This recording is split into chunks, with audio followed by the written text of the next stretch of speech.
ముకుంద వారసత్వం నుంచి పుట్టిన బంగారు అద్భుతం Purvi gold diamonds and silver November 1న KPHP లో గ్రాండ్ ఓపెనింగ్. తనతో కూడా ఎంత లవ్ ట్రాక్ నడిపినా ఎంత క్లోజ్ ఫ్రెండ్స్ అయినా కూడా అక్కడ విన్ అయ్యేది ఒకడే. సో తన స్ట్రాటజీ తను వాడి ఇమ్మానుయేల్ 100% తన స్ట్రాటజీలో భాగంగానే ఈరోజు తనతో కొద్దిగా అవాయిడ్ చేసినట్టుగా అనిపించింది. ఎటకెళ్తే ఒక గేమింగ్ కావాలి. సో ఎటకెళ్ళకైతే ఇమ్మానుయేల్ తన గేమ్ స్టార్ట్ చేశాడు. ఫస్ట్లో భరణిని లేపేస్తాడు, ఇప్పుడు నెక్స్ట్ తనతో లేపేస్తాడు కనిపిస్తుంది. యాజ్ ఎ గేమర్ అదే కావాలి నాకు. లవ్ ట్రాక్లు ఇవి కావాల్సింది గేమ్ ఆడాలి అంతే. శ్రీనివాస్ గారే భరణి గారిని బయటికి పంపించారు. అట్లే ఉండదు అన్న. బిగ్ బాస్ అనేది రాజకీయానికి సంబంధం ఉండదు, కమ్యూనిటీకి సంబంధం ఉండదు, సో ఎటువంటి క్యాస్ట్కి సంబంధం ఉండదు. సో ఎవరు వాళ్ళ వ్యక్తిగతం దాన్ని బట్టి ఓటింగ్ చేస్తుంటారు. పార్టీ నాకు నమ్మకం ఉంది బిగ్ బాస్ అనేది ఒక మంచి షో. అది ప్రజలను ఓటింగ్ ద్వారా తీసుకుంటారని. ఏదో శ్రీజ ఒక విషయంలో తప్ప మిగతా అన్ని విషయంలో నామినేషన్ బాగా జరుగుతుంది. అది నాకు కూడా వాస్తవంగా అనిపించింది అన్న. ఎందుకు సాటర్డే రోజు సండే రోజు నాగార్జున వార్నింగ్ ఇచ్చాడు, నీ పద్ధతి మార్చు. ఈవెన్ ఐప్రాద్ కూడా చెప్పిండు, అమ్మ నువ్వు చాలా వైలెంట్ ఉంటున్నావు, ఇది సెట్ కాదని ఐప్రాద్ చెప్పిండు, నాగార్జున చెప్పిండు. అనుకున్నా 100% మండే రోజు రాగానే మాధురిని వేసుకుంటూ అందరూ అనుకున్నా కానీ రివర్స్ అయిపోయింది మొత్తం. సో మొత్తం అయితే మారిపోయింది. సో మేబీ అనుకుని ఉండొచ్చు అన్న, ఇప్పుడు అది మేము గెలిపితే బయటకు పోతారేమో అన్న బాధతో మేబీ పోవట్లేదు అని ఫీలింగ్ వచ్చింది. సో వాస్తవంగా అయితే ఈ మాధురి వైలెంట్ ఉన్నప్పుడు కూడా కొద్దిగా మాట తీరు మార్చుకుంటే మాత్రం మంచిగా టాప్ 5కి వెళ్ళే క్యాండిడేట్ అనిపిస్తుంది అన్న. అంతే. రమ్య మోక్ష గురించి ఏం చెప్తారు, ఎలా అనిపిస్తుంది? రమ్య మోక్ష ఇన్స్టాగ్రామ్ ఒక వీడియో చూసిన. సో బయట ఒక రకంగా ఉంటారు, రీల్స్ ఒక రకంగా ఉంటారు, రియాలిటీ ఒక రకంగా ఉంటారు. సో నిజంగా మనం చూసినప్పుడు రీల్స్ ఏముంది కానీ వాస్తవంగా అయితే ఇన్స్టాగ్రామ్ చూస్తుంటే చాలా క్యూట్ ఉంది, అందంగా ఉందని ఫీలింగ్ వచ్చింది. కానీ రియాలిటీ షోలో చూసుకుంటే బిగ్ బాస్ లో లైవ్ చూసినప్పుడు కూడా ఏంది అమ్మాయి దేవత అన్నది అసలు దేవతలాగా లేనలేదన్న ఫీలింగ్ అయితే కలిగింది అన్న.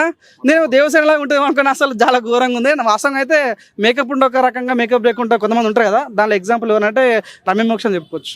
సుమన్ శెట్టి చెప్తాను. ఇప్పుడు కూడా ఇంత 45 రోజులు అయింది, ఇప్పుడు కూడా నిన్న హైప్రాద్ కూడా మాట్లాడాడు. జీరో నెగిటివిటీ, ఎటువంటి నెగిటివ్ లేదు. ఇంత ఇదే స్ట్రాటజీ తను ఫాలో అయితే మాత్రం చూడండి, టాప్లో మనకున్న వ్యక్తి భరణి అనుకున్నాము, భరణి వెళ్ళిపోయింది ఆల్రెడీ. తనజు కూడా నెగిటివిటీ స్టార్ట్ అయిపోయింది. మీరు అన్నది ఇందాక ఇమ్మానుయేల్కు మాస్క్ ఆడుతున్నాను. సో వీళ్ళందరికీ దక్కని ఒక అరుదైన గొప్ప ఏంటంటే మన సుమన్ శెట్టి కలిగింది. సుమన్ శెట్టి చెప్తున్నా, సుమన్ శెట్టి ఒక ఫోటో పెట్టు, నువ్వే ఇన్స్టాగ్రామ్లో ఒక ఫోటో పెట్టు, కింద ఒక చిన్న బీజం పెట్టు, తందరి తందరి బీజం పెట్టు, నీకు 1 మిలియన్ రాకపోతే నా పేరు మార్చుకుంటాను. అది తనకున్న రేంజ్ అది. సో అవునని కాదు, సుమన్ శెట్టి ఇదే గేమ్ ఆడితే మాత్రం 100% పల్లవి ప్రశాంత్ ఏ రకంగా అయితే కప్పు కొట్టి ఆ రకంగా సునామీ సృష్టించిందో అట్లాంటి సునామీ రాబోతుంది. ఆ సుమన్ శెట్టి ద్వారా పాసిబుల్ అవుతుంది. నాకేం డబ్బులు లేదు సుమన్ శెట్టి టీం వాళ్ళు, కానీ వాస్తవం చెప్తాను తన మంచిగా ఆడుతున్నాడు. కళ్యాణ్ గురించి ఏం చెప్తారు? మరి మొన్న నాగార్జున గారు కూడా వీడియోస్ మరి చూపించారు, మాడతాడా లేకపోతే అదే అమ్మాయి అన్న? నేను వచ్చి చెప్తా కళ్యాణ్ గురించి మేము మాట్లాడుతూ చాలా మంది అంటారు, ఒక సోల్జర్కి అట్లా మాట్లాడొచ్చా, ఆ సోల్జర్ గురించి అట్లా మాట్లాడొచ్చా అంటే బరాబర్ మాట్లాడతాం. ఎందుకంటే తను అగ్ని పరీక్ష షోకి వచ్చినప్పుడు సోల్జర్ అంటేనే తనకు ఓటింగ్ వేసాము మేము. సో బిగ్ బాస్ పంపించాలంటే ఆ సోల్జర్ పలానా మన ఇండియన్ సోల్జర్ అని ఆయన ఓటేసాము. కానీ ఈ రోజు ఆయన చేసేది ఏందని ఏం చేస్తాం, పత్యాపని చేస్తాం లోపల. ఒకరోజు రైతు చోద దగ్గర ఉంటాడు, ఒక తనజో దగ్గర ఉంటాడు, ఎక్కడ దొరుకుతుంది మనం ఆట స్టార్ట్ చేస్తాడు. సో నిజంగా సోల్జర్ని కాదు, మన సోల్జర్ అనే తను ఓటేసాము. ఈరోజు సోల్జర్ బిహేవియర్ తను చేయట్లేదు, తన గేమ్ మార్చుకుంటే బాగుంటుందని కోరుకుంటున్నాం అంతే. అంటే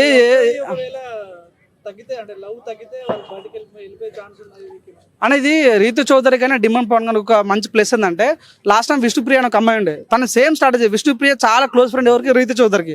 సో విష్ణుప్రియ ఏ రకంగా అయితే గేమ్ ఆడిందో, ఒక లవ్ ట్రాక్ పెట్టుకొని టాప్ 5 వరకు ఏ రకంగా వెళ్ళాలని తనకు కోరిక ఉండదో అదే స్ట్రాటజీ. అవునని కాదన్నా చూడన్నా, సినిమాలు ఎట్లుంటాయంటే లవ్ స్టోరీ ఉంటే మన నాణ్యన్న గురించి మాట్లాడుకుంటే, నాణ్యన్న ఫస్ట్ నుంచి కూడా ప్రతి సినిమా లవ్ స్టోరీ ఇచ్చినాడు. 20 సినిమాల దాకా అన్ని లవ్ స్టోరీలు ఒకటికి ఫ్లాప్ కాలేదు. సో లవ్ స్టోరీ నమ్ముకుంటే సినిమా హిట్ అవుతాను నమ్మకంతో. ఇప్పుడు విష్ణుప్రియ అయితే ఏ రకంగా చేసిందో రీతు చౌదరి అదే రకంగా చేస్తుంది అనమాట. ఈ లవ్ ట్రాక్ కొట్టుకోవడం వల్ల కొన్ని సినిమాలు ఫ్లాప్ అయితే, కొన్ని సినిమా అట్ట ఫ్లాప్ అవుతాయి. సో ఈ రకంగా విష్ణుప్రియ సక్సెస్ అయినప్పుడు కూడా రీతు చౌదరి అయితే డిజాస్టర్ అయింది, ఫ్లాప్ అయింది. ఇక్కడ నుంచి అయినా ఆ లవ్ స్టోరీ బంద్ చేస్తే, ఆ లవ్ స్టోరీ వల్లనే డిమాండ్ పవన్ లోపల ఉన్నాడు, ఆయన ఎవరు కూడా తెలియదు వాస్తవంగా. సో కానీ ఈరోజు తను ఉండడానికి కేవలం ఆ లవ్ స్టోరీ వల్లనే. ఆ లవ్ స్టోరీ బంద్ అయితే మాత్రం డిమాండ్ పవన్ వెళ్ళిపోతాం 100%. ఆయుష అయితే నాకైతే కొద్దిగా జెన్యునిటీ కనిపించింది అన్న.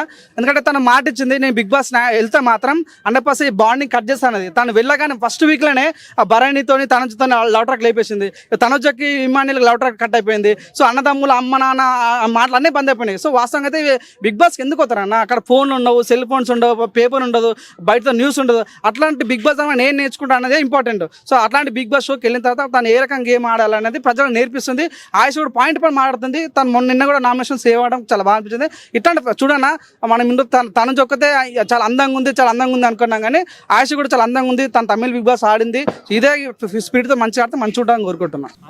హాయ్ బ్రో, చూస్తున్నాను. బాగా ఇంట్రెస్టింగ్ అనిపిస్తుంది. ముఖ్యంగా ఎలిమినేషన్స్ అన్ఎక్స్పెక్టెడ్ అండి. శ్రీజ గారు కావచ్చు, బర్నీ గారు కావచ్చు, వీళ్ళ ఎలిమినేషన్ నేను అన్ఎక్స్పెక్టెడ్, నేనే కాదు ఆడియన్స్ కూడా అలానే భావిస్తున్నారు. ఎవరు ఉంటున్నారో ఎవరు వెళ్తున్నారో అర్థం కావట్లేదు. ఎవరు గేమ్ బాగా ఆడుతున్నారు అనుకుంటున్నారు? గేమ్ పరంగా గేమ్ ఏమో కానీ గొడవలు ఎక్కువ అవుతున్నాయి ఇంట్లో, ముఖ్యంగా లేడీస్ హవా నడుస్తుంది. బాయ్స్ కూడా మధ్యలో దూరాలంటే ఇష్యూ అయినప్పుడు టాస్కుల విషయంలో ఆలోచిస్తుండ్రు, వీళ్ళు అరిచేస్తున్నారు ఏమంటారు ఏమో అని పర్సనల్ అటాక్స్ చేస్తుండ్రు. ముఖ్యంగా వేరే టాపిక్స్ తీసుకొచ్చి వాళ్ళంటూ అలా చేస్తుండ్రు. ఎగ్జాంపుల్ రమ్య మోక్ష గారు వచ్చేసి తనుజ గారిని టార్గెట్ చేసి పర్సనల్గా అన్నారు. తర్వాత ఆయిషా గారు వచ్చేసి ఏమని రీతు చౌదరిని కానీ మొన్న ఎలిమినేషన్ డేలో అన్నారు, పర్సనల్గా ఆ వాట్స్ యూజ్ చేస్తున్నారు. వాళ్ళు మొత్తం గొడవలు పెట్టేది అందరికి. మాధురి గారా, ఆమె ఇంకా తగ్గింది. మొన్న 2 రోజులు ఫైర్ అయింది, కానీ నాగార్జున గారు ఎప్పుడైతే శని ఆదివారాలు చెప్పారో అప్పుడు కొంచెం బిహేవియర్ మార్చుకుంది. ఇప్పుడు టాస్కుల మీద కూడా స్పోర్టివ్గా తీసుకొని ఆడుతుంది. మొన్నదాకా కదిలిస్తే కంపలాగా తగులుకుంటుంది, ఇప్పుడు కొంచెం బెటర్ ఆమె.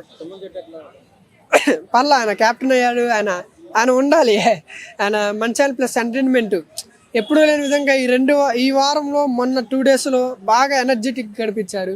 డ్యాన్స్ వేయటం కానీ బాగా హ్యాపీగా ఉన్నాడు మనిషి. క్యాప్టెన్ అయ్యాడు కదా, చలాకిగా ఉన్నారు ఆయన. ఇమాన్యుల్ అని చెప్పే పని లేదు, ఫస్ట్ వీక్ నుంచి ఈ వీక్ దాకా అదే గ్రాసు. ఆయన గ్రాస్ పెరగడం పడిపోవటం ఏమీ లేదు, ఆయన ఇలా వెళ్ళిపోతుండు సాఫీగా. టాప్ 5 దాకా ఖచ్చితంగా ఉంటాడు. 5 ఇమాన్యుల్ అని ఒక ఆయన ఉంటాడు. రీతు చౌదరి గారు ఉంటారని అనుకుంటున్నా, ఎందుకంటే ఆమెకి నెగిటివిటీ ఉంది. నెగిటివిటీ ఎంతైతే ఉందో పాజిటివిటీ కూడా అలానే ఉంది. ఓట్లు పడవేమో అనుకున్నా, ఎందుకంటే ఆ గురించి బయట కానీ 5 months నుంచి గొడవ జరుగుతూనే ఉంది ఆ విషయంలో ఏదో ఒకటి మీడియాలో. కానీ ఆమె అది ఫేస్ చేసుకుంటూ ఇప్పుడు కొనసాగిస్తుంది, వస్తుంది అనుకుంటున్నా టాప్ 5 దాకా. ఇంకా డిమాండ్ పవన్ గారు, వీళ్ళిద్దరికి రిలేషన్ విధంగా నెగిటివిటీ ఉంది, కానీ గేమ్ పరంగా వస్తే డిమాండ్ పవర్ గారు గేమ్లోకి దిగితే అవతలోడు భయపడే సిచ్యువేషన్ వస్తుంది అని రాము రాతూరు గారు అన్నారు. ఆయన అంటే గేమ్ పరంగా ఫిజికల్గా బాగా టఫ్ ఇస్తాడు ఆయన. రీతు చౌదరి గారు ఫీమేల్ గేమ్గా టఫ్ ఇస్తారు, ఇద్దరు వచ్చిన ఆమె టఫ్ ఇవ్వగలరు.